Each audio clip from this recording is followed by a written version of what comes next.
Welcome back to Doomsday Queen, and today we are going to be talking about flaws in my gardening, okay? I have my seedlings started, but I've let them go for a little bit too long and they're kind of struggling in their container. So we're going to be doing some repotting today, and I'm going to show you guys how sad this sheet of seedlings look. I mean, this happens on a regular basis, but they are well overdue to be transplanted.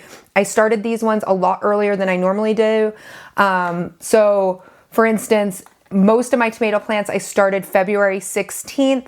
It might have been just a little too early for them and I wasn't ready to transplant them yet. And that's a flaw all on my own.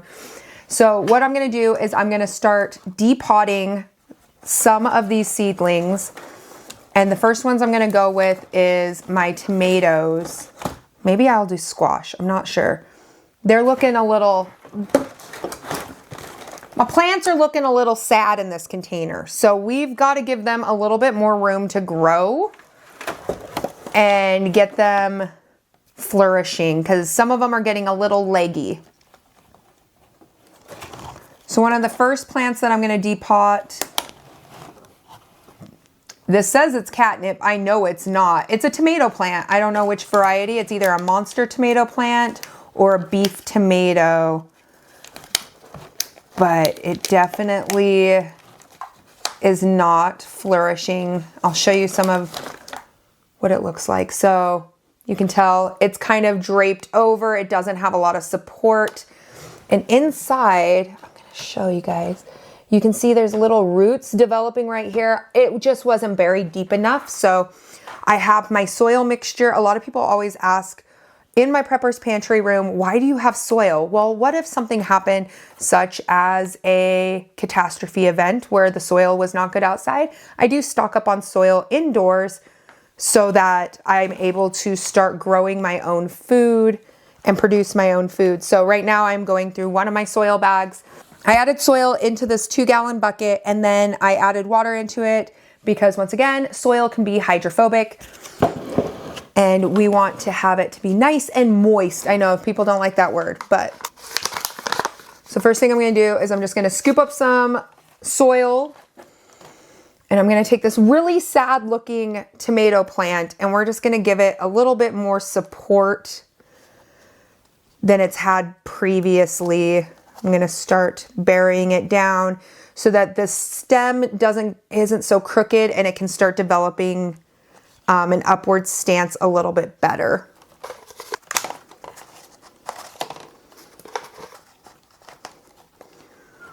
Now, an interesting part not a lot of people understand about tomato plants is the stem can develop root systems. You can actually bury your tomatoes laying sideways and then they'll grow up towards the light, developing a root system down below.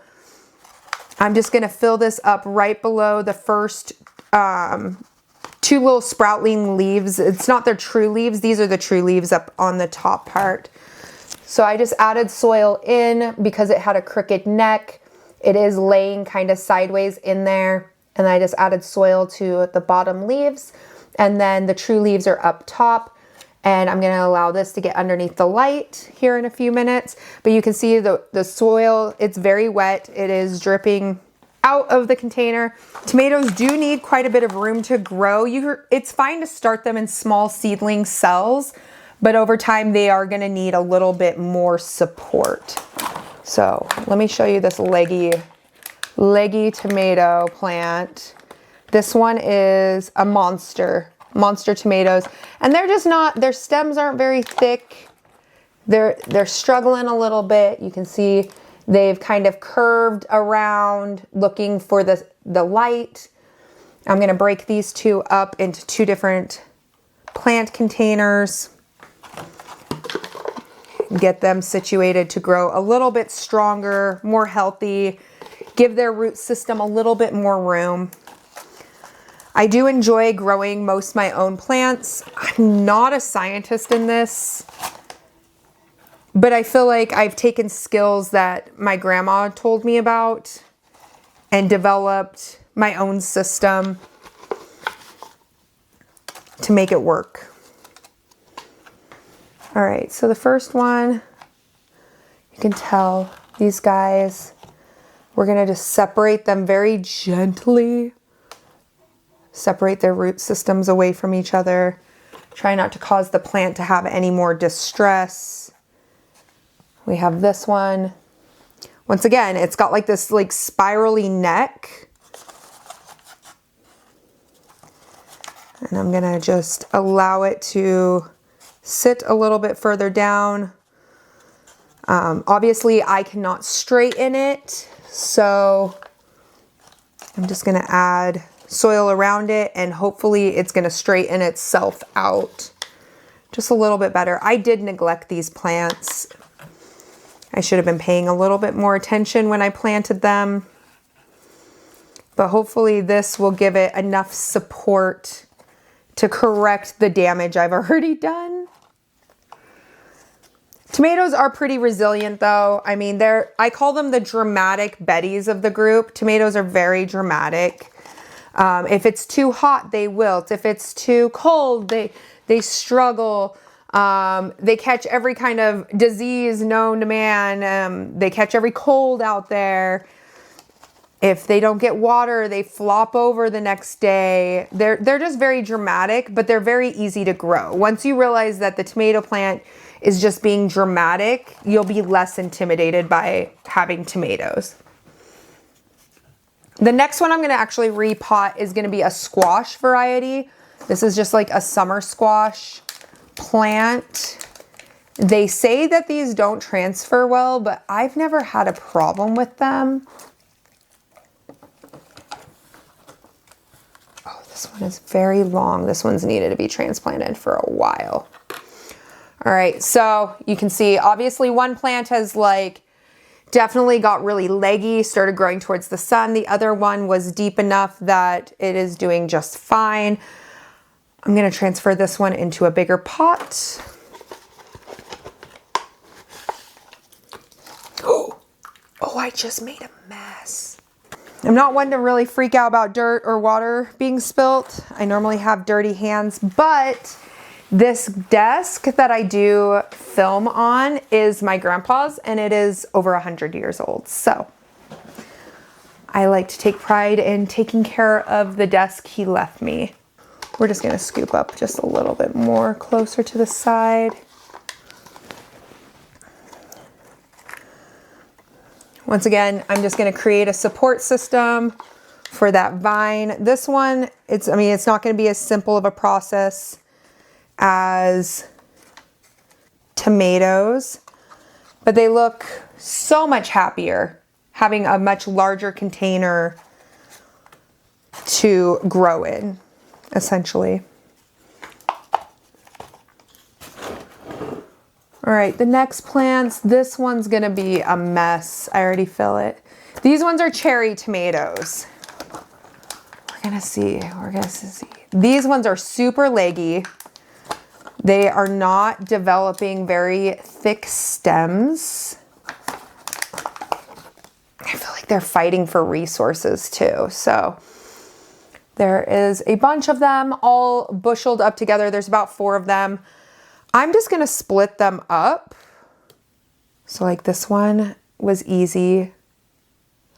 Just being gentle not to break the stem of it. These other 2 might be a little bit more complicated, but I'll take the strongest one over the weakest one.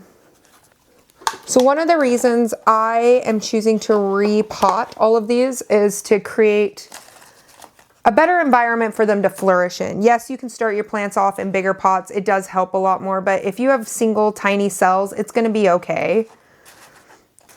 And then I will set these pots on the heat mat so that the soil stays warm. Tomatoes really like a warmer soil. I feel like it helps their growth, especially the room temperature in here. This room temperature gets kind of cold, so I do keep them under heat most of the time just to help promote their growth. But these guys have just been struggling. They've needed to be repotted for about a week now, and I had not found the time to repot them, so I want to have cherry tomatoes, so I'm going to repot them and hopefully give them enough stability that they're not fighting for resources. And we'll tune back into them in about a week just to see how they do. You'll notice that their growth will be a lot more substantial than it was prior. So I'm going to separate off these cells so you can see. Like, some of them are doing really good, just a lot of them got very leggy, and I want to correct how leggy these are and give them a little bit more room to grow. This is one of the steak tomato plants. He's coming in, but he needs a little bit more room. Better soil, more room.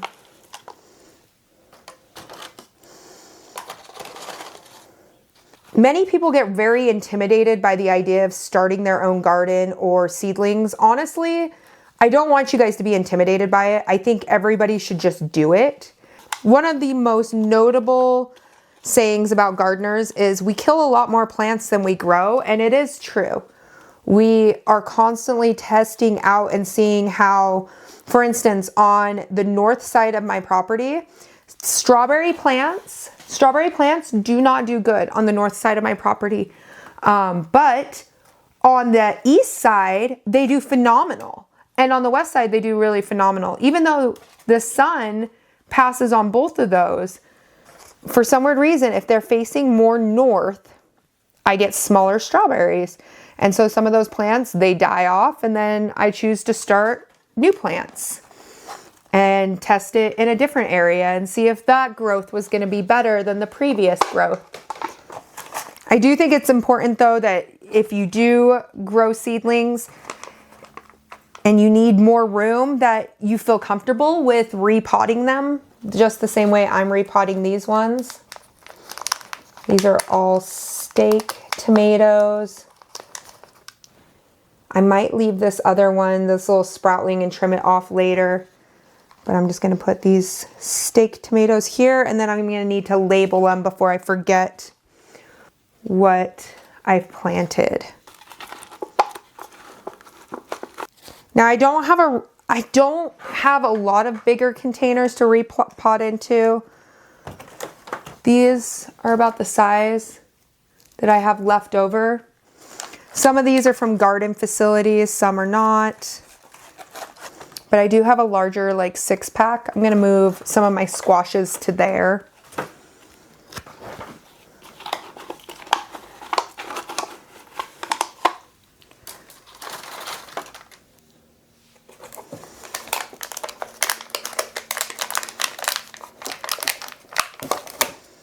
All right, so some of my squashes, they're just getting super leggy. They're just looking for a resource, such as light. I did turn the seedling tray. I like to turn them so that everything gets equal light, but I forgot about it for a while. And I just kind of let it kind of grow crazy. It was a mistake on my part for sure. I don't know. I think I can separate this guy off. I don't know. I might hurt this one's root system. Hopefully we'll have less incidences of repotting some of this. If not, we'll start new ones. We have plenty of time. It is March. Most of the time I don't even take stuff out to the garden until like June because of how we always get a late freeze. So once again, this is one of my summer squashes. And I can plant these outside and they'll grow in quickly. I was just testing to see. This is one I have never really grown indoors. I always grow them. I always plant them outside. And when I plant them outside, then they just bloom. But last year we got squash bugs really bad and I lost all my crop midway. So I was like, well, maybe I'll do 2 batches. Maybe I'll grow one early and then transfer that one in. Let me know if any of you guys have any seedlings that you started and if you've had to repot any of them. My tomatoes definitely needed a good repotting. I have about 6 repotted, but I have probably 9 more that I need to repot in there. My hands are disgusting. Make sure you leave a comment down below if you have seedlings started and if you've had to do any repotting of them to give them a little bit more room for growth. Those little tiny cells, sometimes they're too small and you want to give the plant more room. They're fine to start your seeds, but you're gonna have to repot them at some point. Make sure you like and subscribe to this video, and I hope you guys have a good one, and I will see you on the next one. Hopefully the seedlings will be doing a lot better at that point.